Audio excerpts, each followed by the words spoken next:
ટીએમસીના આવાસની balcony તૂટી પડતા વૃદ્ધાનું મૃત્યુ નીપજ્યું હતું। હરણી રોડ ઉપર કોર્પોરેશન દ્વારા બનાવેલા વુડાના મકાન ખાતે બાલ્કનીમાં વરસાદ જોવા માટે 63 વર્ષના નયનાબેન નરેશભાઈ જાદવ ઊભા હતા, ત્યારે એકાએક બાલ્કની ધરાશાયી થતા તેઓ ધડાકાભેર રોડ ઉપર પટકાયા હતા।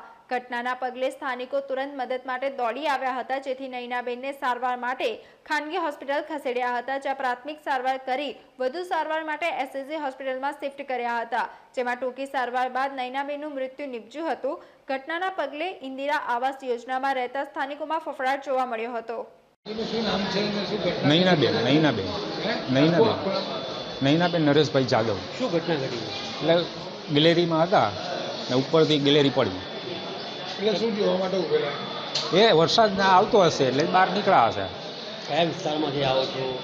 વિજયનગર હરણી રોડ, એટલે ઉડાના મકાન એલમાં એલ એટલે મકાનો સાના છે? ઉડાના જ છે ને, ઇન્દિરા આવાસ યોજના એટલે વરસાદ જોવા નીકળ્યા હશે। બાલ્કની જ પડી? આ બાલ્કની જ પડી। શું અત્યારે પરિસ્થિતિ શું છે?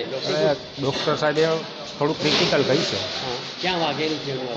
દાઢીમાં છે, અહીંયા હાથમાં છે અને હેમરેજનું કહી છે।